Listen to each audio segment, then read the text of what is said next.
La mayor parte de los procesos en la historia universal han sido desencadenados, aunque mucha gente no los reflexione, por fenómenos económicos. La economía es indudablemente el caballo que jala la carreta. En América Latina, en muchos países, al colocar la ideología por sobre las decisiones empresariales de interés nacional, lo que se ha hecho es colocar la carreta delante de los caballos.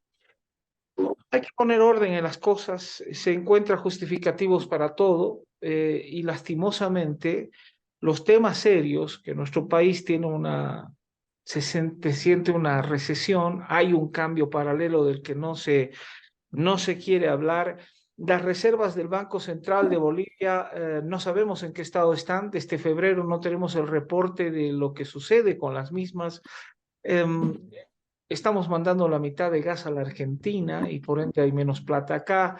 Se menciona de hallazgos de pozos, mágicamente hay escasez de combustible. Entonces hay una cantidad de fenómenos y de hechos que tienen un antecedente en lo económico. Obviamente, un Estado que tiene un gasto público gigantesco se vuelve insostenible en función de la situación del empresariado y en función de un universo muy chiquito de gente que contribuye en nuestro país. Quizá uno puede decir es que tú eres agorero porque tú eres un periodista que siempre vas reclamando y la verdad es que yo he preferido que un hombre con estudios internacionales, experto en economía, esta mi sensación me la aclare si es una sensación al calor del ritmo periodístico o de verdad algo está pasando en nuestro país y no le estamos dando la bola correspondiente. El argumento es crisis internacional que afecta a Bolivia. Puede serlo, pero mejor que los expertos hablen. Antonio Sarabia, le agradezco mucho estos segundos. Ha tenido usted una reunión importante hace instantes allí en una oficina del búnker y me parece interesante el conocer su punto de vista. Hola, ¿cómo estás, Juan Carlos? Un placer estar contigo. No, te aclaro que no fue una reunión con el búnker, fue una conferencia de prensa para mostrar lo que Ah, venimos haciendo estas 3 semanas, que ha sido maravilloso, de verdad, una recepción impresionante en el país. Hemos estado de gira por Santa Cruz, Cochabamba, Sucre, Tarija y ahora La Paz, pero encantado de charlar contigo. bueno, a ver, así atendía un poquito la cama en esta historia para ver si realmente por ahí soy el equivocado, ¿no? La gente te acusa, no, es que este es muy crítico, pero mi obligación es contarle a la gente lo que yo siento en las calles, ¿no? Y la percepción de que si bien mantenemos un dólar, por ejemplo, de 6,96, el rato que vas a una casa de cambios está 7,96. O sea, ahí ya tenemos un dólar blue, por así decirlo. No, yo creo que has hecho un diagnóstico bastante preciso en tu introducción. Bolivia es un país que está en crisis y hay que decirlo con todas las letras y con todo lo que eso implica. Es un país en crisis por diferentes razones. Una de ellas, la apuntabas tú, nos acabamos los dólares. En 2014 teníamos 15.000 millones de dólares en las reservas internacionales. Al día de hoy tenemos alrededor de 3.500. Y claro, decías muy bien, al día de hoy es una adivinanza, ¿no? Porque los últimos datos que tenemos son del 17 de febrero de este año, hoy día es 22 de junio, y no tenemos idea por dónde van nuestras reservas. Nos acabamos los dólares, y además este es un país que lleva 10 años consecutivos de déficit fiscal, a un ritmo del 8%, que no es menor. Para darte una idea, cada año el gobierno, en su presupuesto general del Estado, se gasta el 80% del PIB. El PIB es lo que todos nosotros producimos juntos en un año entero. Toda la economía del país produce el PIB. Llega el gobierno y se come el 80% de ese PIB. Entonces, tenemos un estado elefantiásico con un apetito voraz, 10 años de déficit fiscal, nos acabamos las reservas. Entonces, este es un país en crisis, lo sabe la gente, lo decías tú en la calle, y hay que decirlo con todo lo que eso implica. Ahora, no voy a llegar al momento del discurso de Paz Extensoro allá por la década de los 80, donde decía Bolivia se nos muere, pero por Dios, siento que, obviamente yo soy gordito, es como cuando vas al médico y te dice, mira, tienes presión alta, tu colesterol está alto, tienes diabetes, ¿no? Y encima no haces ejercicio y fumas. Entonces, algo tienes que hacer si no te quieres morir. Los países no mueren, pero sí quiebran, hacen default. Bolivia está yendo esa ruta. Bolivia está camino al despeñadero, Juan Carlos, y nosotros para salir de esta crisis tenemos que dar un golpe fuerte de timón. El problema es que no veo que el gobierno esté interesado en hacerlo. A mí me parece que el gobierno está interesado en llegar fechando al 2025 y ahí ver qué pasa, ¿no es cierto? Pero este es un país en crisis por el desajuste fiscal que tenemos, por el desequilibrio macroeconómico que se ha creado, pero sobre todo, Juan Carlos, es un país en crisis porque no tenemos plan B. El plan A y único plan era vender el gas, aprovechamos la bonanza internacional, cuando esta se acabó el 2014, le metimos a deuda, le metimos a comernos las reservas y cuando ya no queda nada, nos damos cuenta de que no tenemos plan B, porque durante estos 16 años el gobierno se ocupó de aplastar la iniciativa privada con regulaciones, con impuestos, con aranceles, etcétera, etcétera. Y entonces no hemos desarrollado un tramado productivo en el sector privado que diga y responda, ok, se nos acabó el gas, pero tenemos esto que hemos desarrollado, este músculo en el sector privado. Eso no lo tenemos, lamentablemente. Entonces, un país en crisis por desajuste fiscal, pero más importante porque no tenemos plan B. Ahora, hay heridas que sangran la endeble economía de Bolivia y por favor, no estoy en contra de que se generen empleos en la administración pública, pero eh, tenemos empresas para todos. Si en este momento el gobierno necesita transportarse de un lugar para el otro, va a crear una empresa de radiotaxis, no va a llamar un radiotaxi, no va a llamar un Uber, ¿no? Si se necesita papel para la administración pública, bueno, creamos Cartón Bol, que es deficitaria. Si necesitamos transportarnos vía aérea, bueno, creamos una línea aérea que pierde millones de dólares cada año y encima con escándalos internacionales. O sea, esta suerte de que el Estado tiene que ser un monstruo gigante que cruce tangencialmente a todo. Y obviamente, por el otro lado, la subvención de carburantes parece ya insostenible. ¿Qué hacemos frente a estas dos grandes heridas que tiene la economía boliviana? Bueno, tú decías que no estás en desacuerdo en que se creen empleos en el sector público. Yo sí que estoy muy en desacuerdo en que se creen empleos en el sector público. Tenemos 526.000 empleados públicos. Solo ellos, solo los empleados públicos serían la quinta ciudad en importancia en el país. Después de Santa Cruz, El Alto, La Paz, Cochabamba, la quinta ciudad serían la ciudad de empleados públicos. Y así cada uno de esos empleados públicos tiene un esposo, una esposa, y dos hijos, ya serían la primera ciudad en importancia. Imagínate tú la burocracia que tenemos. Y yo conversaba y debatía sobre esto con líderes políticos de la oposición, con economistas, y me decían, pero Antonio, es que es un crimen, ¿cómo vas a reducir el aparato estatal, reducir la burocracia a 250.000, a la mitad? Es un crimen porque dejas a mucha gente en desempleo, ¿no? Y yo les decía, no, pues el crimen es que nosotros le pagamos el sueldo a cada uno de estos burócratas. Nosotros nos levantamos todos los días y le pagamos el sueldo para que encima nos perjudiquen, nos pongan trámites, nos pongan burocracia. El gobierno gasta, Juan Carlos, 19 millones de dólares al día solo en sueldos y salarios. No me estoy inventando ese número, se viene del presupuesto general del Estado. Entonces, eso es un crimen. El otro crimen es las 76 empresas públicas que tenemos, todas ineficientes, el 85% de ellas deficitarias. Esas empresas se tienen que eliminar. Algunas ojalá las podamos privatizar, por ejemplo, los trabajadores si quieren hacerse cargo de esas empresas, pero nadie va a levantar la mano y decir yo me quiero comprar Kipus, ¿no? O yo me quiero comprar Cartón Bol, porque son deficitarias, o el teleférico. Entonces, algunas ojalá las podríamos privatizar, pero el resto tenemos que eliminarlas. Mantener esas empresas públicas es un grifo abierto por donde se nos van los recursos y así, claro, no debería sorprender que no nos quedan dólares, ¿no? Expediente rápido. ¿Dónde hay plata? Ah, hay plata del ahorro de los bolivianos, pero del ahorro privado de los bolivianos. Le echemos mano a las AFPs, digamos que las AFPs han sido ineficientes, que han invertido de mala manera la plata. Hagamos que el escándalo del Banco Fácil sea de alguna manera el antecedente para mostrar, las AFPs metieron la plata en Banco Fácil y tenemos el combo perfecto, creamos entre gallos y medianoche la gestora que hoy día entrevistaba al rector de la Universidad, Gabriel René Moreno, me decía, el gerente general de la gestora está ejerciendo funciones de manera ilegal porque dentro de la norma de la creación de la gestora no hay un gerente general. No puede hacerlo de manera interina más de los 60 días que ya está. Entonces, le estamos echando mano a la plata de la gente, o sea, le estamos hurgando el bolsillo de la gente para lo mismo, pero ¿cuánto timing nos va a dar esto? ¿Cuánta plata vamos a poder sacarle una vez que nos agotemos la plata de los jubilados? ¿Qué le hacemos?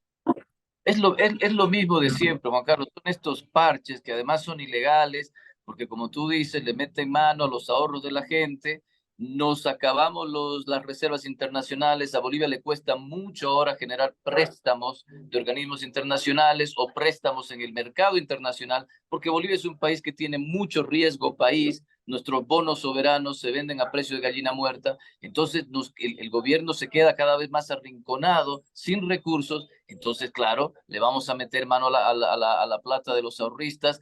Lo mismo con la ley del oro. La ley del oro te va a permitir vender el oro físico que teníamos en las bóvedas del Banco Central, pero eso te va a alcanzar, son 3.000 millones de dólares. Para que la gente tenga una idea, Bolivia necesita 1.000 millones de dólares cada mes para importar los productos que importamos. Entonces, son 3.000 millones de dólares, a lo sumo nos alcanzará para final de año, y son estos parches que le vamos poniendo para tratar de seguir raspando la olla, pero al final del día lo que necesitamos es un golpe de timón que achique el Estado, que resuelva ese apetito voraz y le devuelva al individuo el derecho de decidir su proyecto de vida.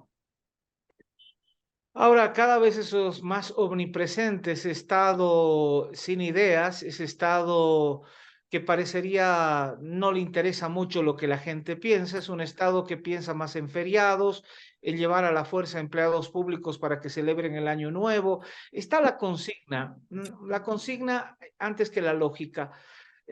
¿Cuál es la prognosis si seguimos en esto? ¿Cuán sostenible es? Porque uno puede vivir de tarjeta de crédito, pero hasta que no pagues la primera cuota. Entonces, ¿cómo le hacemos? Tenemos que tener valentía y decir las cosas como son y dejar de marear la perdiz. Bolivia es un país en crisis porque hemos llevado un muy mal manejo económico durante los últimos 16 años. Y la gente me dice, pero no seas tan estricto, tan tecnócrata, estas soluciones pueden, no es cierto, crear desempleo o generar un caos social. Bueno, pero si seguimos esperando y no hacemos los ajustes que tenemos que hacer, el caos social va a ser una explosión terrible, donde ahí sí vamos a tener que usar el viejo eslogan de Bolivia se nos muere. No queremos llegar a ese punto, tenemos que dar un golpe de timón, pero lo primero que hay que hacer es decir las cosas como son. El gobierno tiene que dejar de vivir en esta burbuja de fantasía. Juan Carlos, nos dicen que todo va bien, que somos un ejemplo en la región, que la economía está blindada, y la gente en el día a día, en la calle, el empresario que tiene que lidiar con todas esas regulaciones y burocracia, sabe que Bolivia no es ejemplo de nadie, sabe que estamos en crisis, esta economía no está blindada. Paso número uno, digamos las cosas como son. Paso número dos, hagamos los ajustes que sean necesarios, aunque duelan hoy, que solamente eso nos va a generar desarrollo sostenido en el futuro. Todo papá es buen tipo mientras lleva a los chicos a Disney, no, mientras tiene la alternativa de tener plata para el mercado y comienza a verte los defectos, incluso tu familia, el momento que las vacas son flacas. Um, tú ves, a ver, honestamente, y hoy no, y en este momento no te pido que hagas una mirada 100%, digamos, economista o economicista. Te pido que le des una mirada y una lectura también política al momento.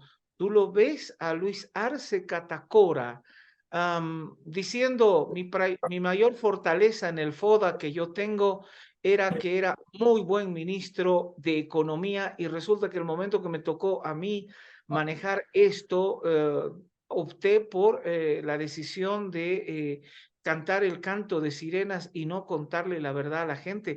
Tú lo ves haciendo una conferencia, diciéndole la neta, como se dice vulgarmente, al ciudadano, contándole cómo estamos y qué es lo que tenemos que hacer. No, Juan Carlos, para mí Luis Arce fue un muy mal ministro, es un muy mal economista y es un muy mal presidente. Porque no dice las cosas como son, porque no sale a hablarle al país de economía y porque cuando lo hace sigue viviendo en este mundo de fantasía en el que todo va bien, ¿cierto? Es muy fácil ser ministro de Economía cuando te entran 55.000 millones de dólares por la venta del gas.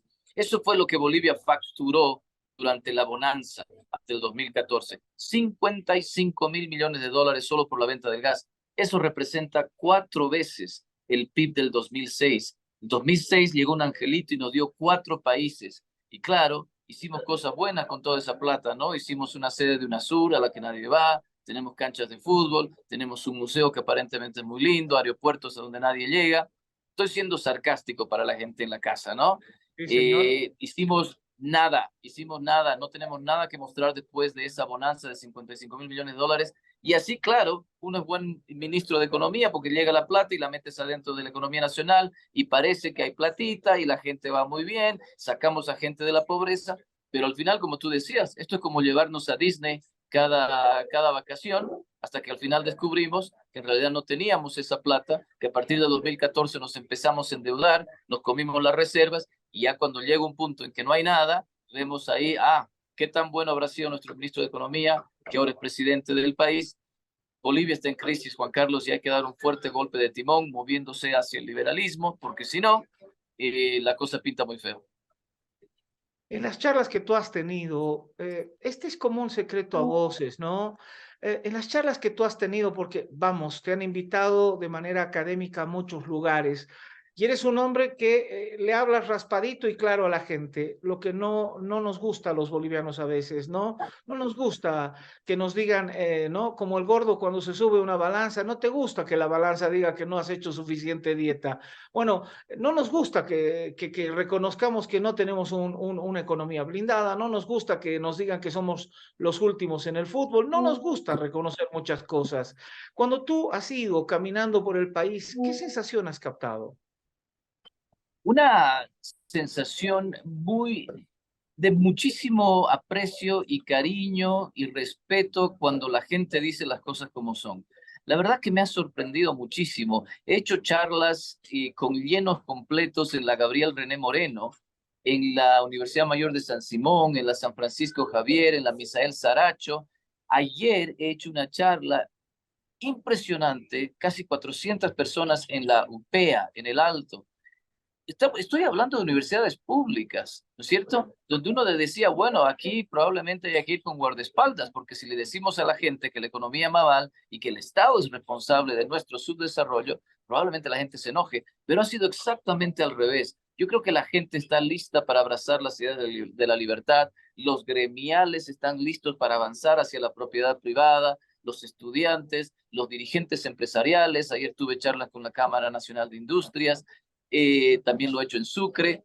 Entonces, yo he visto un recibimiento, son solo 3 semanas, Juan Carlos, no me voy a volver loco, son solo 3 semanas y probablemente sea una muestra chica, pero he recibido muchísimo cariño y la gente está lista para oír la verdad. La gente lo sabe. Esto de vivir, por ejemplo, del subsidio a los hidrocarburos, aunque a la gente le gusta, sabe que al final del día eso nos puede pasar una gran factura. Así que empecemos a hablar a la gente las cosas como son. El gobierno debería hacerlo y ese es el principio de las soluciones, ¿no? Así es, mientras uno no asuma que tiene un problema, pues no va a buscar una solución. Yo comparto ese criterio, ¿no? Y creo que no hay favor más grande que decirle a la gente que tenemos que hacer cosas y esta es una obligación de todos y todas. Y al final, este es un país que no puede ser que su elemento humano esté encontrando una esperanza y una salida en un aeropuerto, ¿no? Estamos exportando elemento humano y tú lo debes ver todos los días. Tenemos gente que está afuera tratando de encontrar una esperanza. Yo espero que esta tu charla, que esta tu sensibilización nos dé como resultado, mi querido Antonio, que comencemos a hablar como gente seria, como gente grande, porque la calle ya tiene otra temperatura y no es la temperatura de la bonanza, no es la temperatura de los dólares, no es la temperatura de comprar electrodomésticos o vehículos, sino es la temperatura real que es muy cercana a la invernal que tenemos en este momento. Antonio, te agradezco un montón y te deseo una buena estadía en nuestro país. Ha sido un placer. Muchísimas gracias por la oportunidad, Juan Carlos. Un abrazo, hasta cualquier otra oportunidad estemos en contacto. Gracias, querido Antonio.